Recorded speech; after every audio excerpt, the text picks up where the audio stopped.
I guess we'll get started, and if people join us, that will be lovely. I'm Reva Farenback-Brateman. I work for a Jewish Family and Children's Service of Southern New Jersey. I'm in my 19th year here, and I am a geriatric social worker and community educator. And I am the project director for Café Connection. It's one of the programs that I help develop and facilitate now. With me is Wendy. My mother had dementia, and we were partners and in the program for kind of a long time. She passed last July, and I became a volunteer. And now my next door neighbor who has MS and has got a bit of brain fog is decided to start coming. So I'm going back to being a participant, although I'll always end up helping out because that's just what I do. Thanks, Wendy. Let me just ask people, can you hear us? So some are saying yes. Okay, it's hard to tell. You know, nonprofits give you the equipment. It's not always the best, and it's old. Anyway, let me just see for the people who have their cameras on. Are there people here who have memory cafes or run memory cafes now? Oh, good. Okay. Hopefully we'll inspire you. So let me start with what memory cafes are. They're also called Alzheimer's cafes. They're welcoming social gatherings for people who are living with dementia or other cognitive challenges. They attend with a care partner. That's what Wendy was doing with her mom, for a program of socializing and an activity. That's the simplest way to describe it. The first cafe was started in Holland in 1997. Today, there are hundreds in this country and around the world. New Jersey has some, but not as many as I would love to see exist. Cafes meet in different types of locations: libraries, community centers, restaurants, houses of worship. Some people would do them in assisted livings or adult daycare centers, long-term care facilities. That is can be delicate because your person could be afraid that you're going to leave them there. Nobody's really afraid that you're going to leave them at the library or the community center, to live there permanently. Cafes should fit the interests, needs, language, and the culture of their local community, and therefore it makes each cafe unique. So why offer one? Individuals living with dementia, as well as others who have cognitive challenges from a stroke, Parkinson's disease, brain trauma, those types of issues, often become socially isolated due to the social stigma associated with their condition. And I'm sure all of you have encountered this in the work that you do or in your personal lives. I don't think today there's anybody who doesn't know somebody who is living with a dementia. So what happens? The people living with the cognitive changes feel either that they really are rejected by their peers, or they're afraid that they're going to be rejected by their peers. And they may also have difficulty participating in the group activities that they used to do, or even going out to dinner with a group of friends. Also, their care partners can be fearful, sometimes more than the person themselves, that they're going to be rejected. And I always say to my clients, give your friends a chance. Explain to them what's happening with your person, and prepare them a little bit. So some of what happens is people can have anxiety, boredom, agitation, apathy, and sometimes even aggression. And these can become both significant issues for the individual living with memory challenges as well as their care partners. And by the way, you might have noticed I'm using that phrase care partners. I like it because it reflects a relationship, not something that's just going in one direction, that people are. And when people say caretakers, I always think of a cemetery, that the groundskeeper at the cemetery. So care partners, I think, reflects a mutual relationship. A 2023 U.S. Surgeon General's report that's called Our Epidemic of Loneliness and Isolation found that the lack of social connection poses a significant risk for the individual's health and longevity. Loneliness and social isolation. Now, those are not the same thing, but oftentimes related. They increase the risk for premature death by 26% and 29% respectively. Folks, it's like smoking 15 cigarettes a day. Social isolation. And all of us know what happened to people during the pandemic when we were all in our homes and, couldn't really be out with people. This social isolation, as I said, could increase the risk for anxiety, depression, and dementia. There are changes that happen in the brain. Chronic loneliness and social isolation can increase the risk of developing dementia by approximately 50% in older adults. So let me get a little bit to the JFCS experience. Café Connection opened its doors in October of 2016.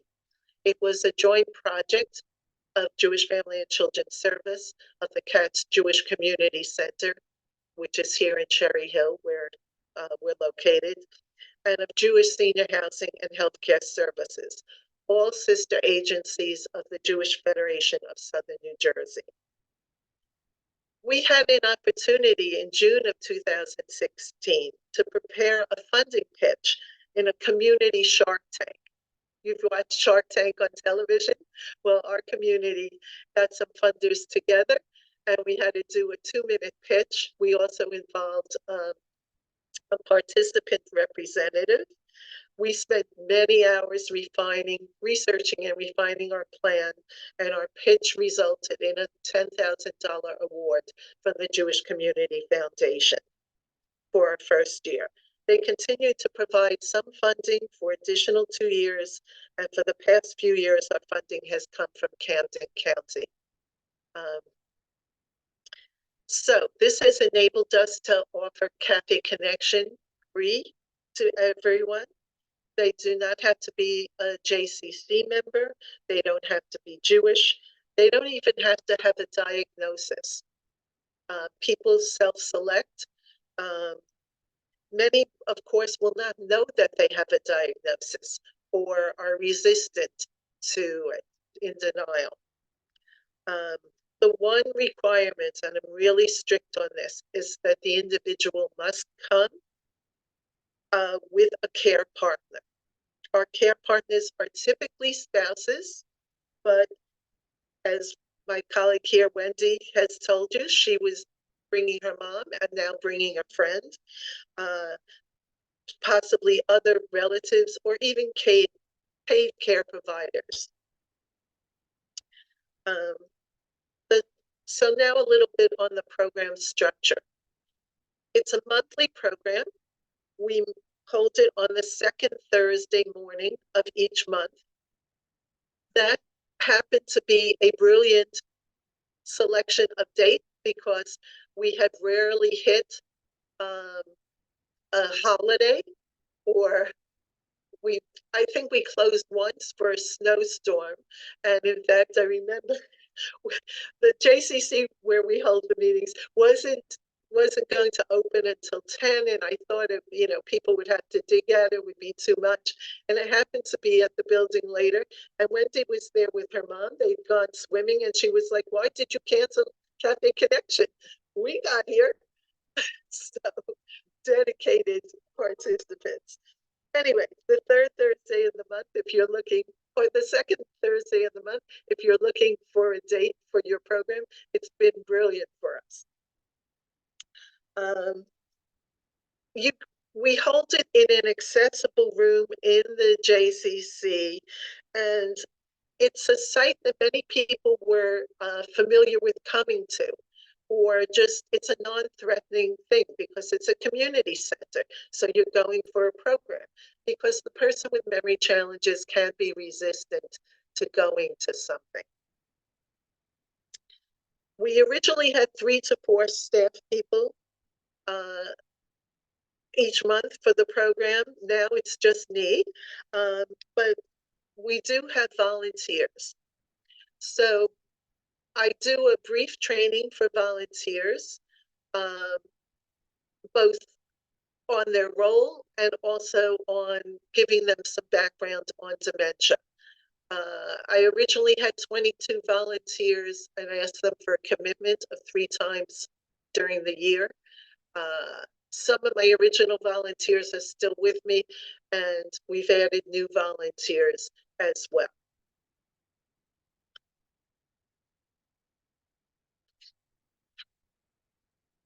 Do you want to talk a little bit about your experience both as a participant and as now a volunteer? As I said, I came with my mother. She had had a stroke in 2009 and had some pretty significant residual cognitive issues from that, mostly slowed processing and some word finding problems and such.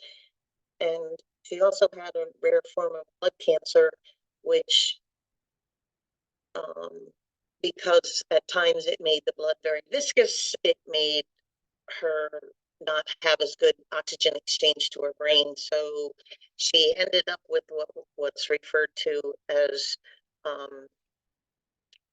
vascular dementia as well. And it was hard. She also had depression all her life, although she worked full time at the University of Pennsylvania and was a librarian and was a wonderful person. So even getting a diagnosis that was just one thing is kind of hard. But she was walked independently, was functional at home. She lived with me, or we lived together, and she was a pretty shy person in the first place, so getting her out and about was paramount for me. We were already going to the JCC to go swimming 3 times a week and a water aerobics class, and I'm sure that's where I picked up the flyer that told me about the program.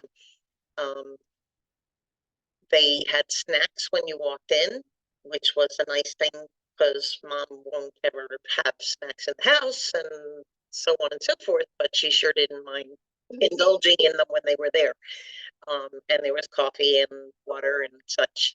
And we would have half an hour of time where we just interacted with each other, with the other care partners and the other people with memory issues.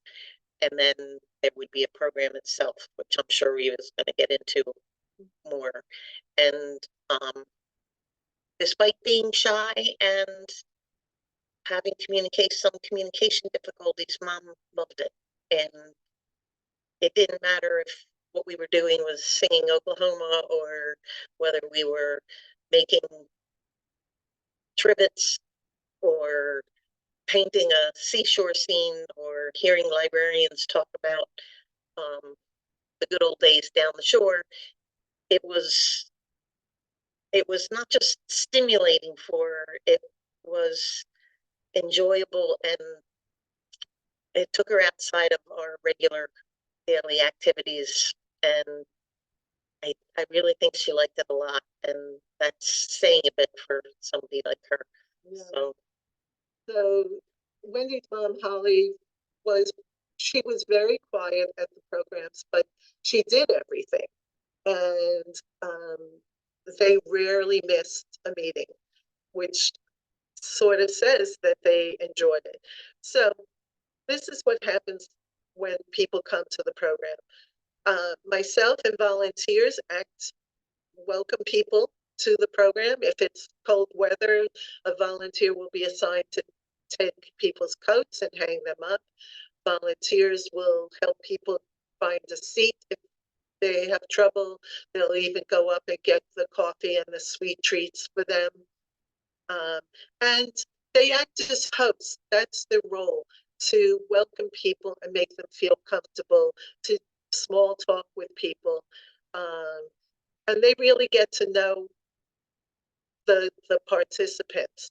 And participants often say to me, is Wendy coming this month to volunteer? She's not here. Is she going to come? And I'll say, oh, she's not assigned this month, or yeah, whatever. Because I try and rotate my volunteers. With 22, I have 6 to 8. I always schedule more volunteers than I think I need, because life happens. They wake up, they're not feeling well. They have a doctor's appointment that they didn't realize they had, whatever. So participants come in, they get coffee and a baked good, they socialize for half an hour. Then I make brief announcements. I've taken to asking if people have a birthday or an anniversary, and we will sing to them. I have a terrible voice, so I make everybody participate. The room is set up. We use 8-foot-long tables, and I cover them in colorful plastic tablecloths with 6 to 8 chairs around the table. I try and theme the plates and napkins for the month. So February, we had napkins with hearts on them, and pink or red tablecloths. You want to make the atmosphere inviting and not institutional looking. Sort of have an attractive visual impact. And this also subliminally gives people the message that you've taken some time and care for them.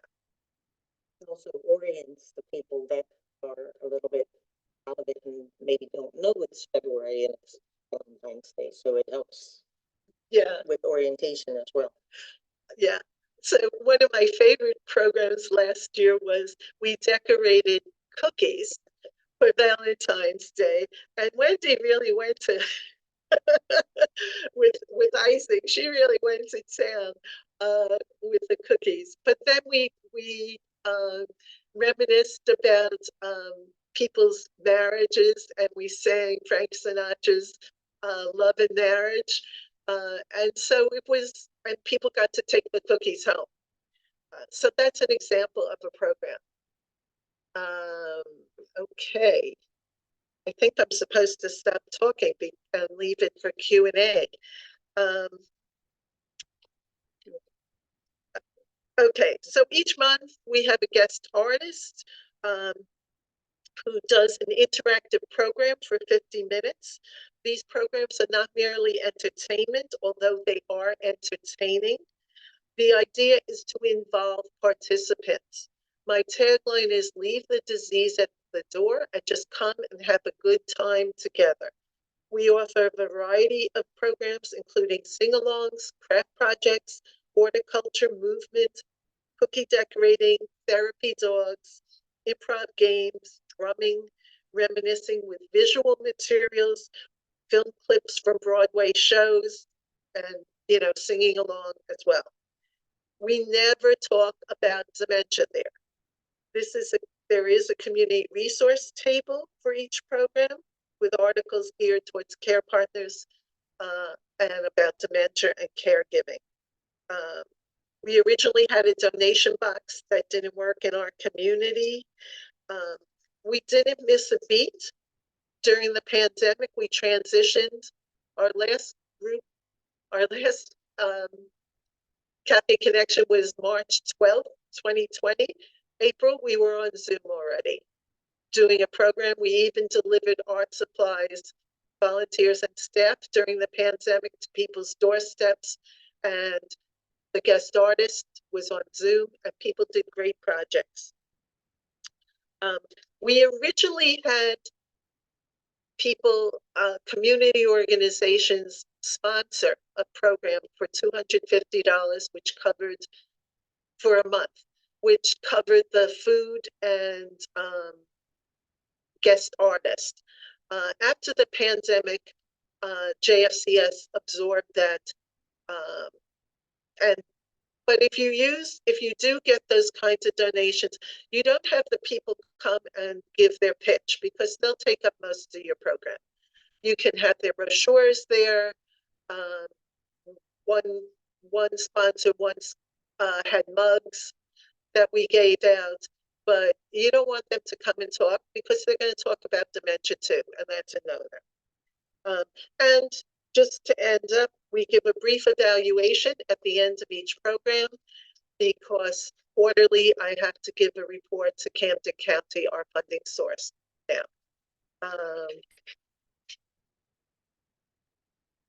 I think we're supposed to do questions in the last 2 minutes. If anybody has a question, we'd be happy to address it. And I think I put in as a resource, please contact me if you're interested in starting a memory cafe. I'd love to help you. Questions? How long are your programs, each meeting? So people come at 10:30 to 11 is refreshments and socializing. Brief announcements, the programs are 50 minutes. We used to do, actually, we had it longer, but 50 minutes is a good amount for a program. And I'm sorry, 50, you're saying 50 minutes. 50, yes. Okay, thank you. And, so for your guest artist, it's like you're telling them it's 50 minutes to an hour. And, that's a reasonable price then. And how long do you give your guest artists? We give them 50 minutes. Okay. So the last 5 minutes, we're giving out the evaluations. The original timing was set so because the JCC was a congregate meal site for seniors, and that started at 12. So right after the program, about half the people would go into lunch. And they've just started up the meal program again. Other questions? Let me tell you, this has been one of the most rewarding things that I've done you can tell my gray, in a very long career. And I mean, I had fun at every program, and just seeing people smile. I remember one person, we were showing clips from I Love Lucy, and she was pretty nonverbal, sometimes a little aggressive. Tears were running down her face. She was laughing so hard. I mean, how could you beat them? The cookies, try and change up your programs. I guess we have to leave now. Thank you all very much. Be in touch.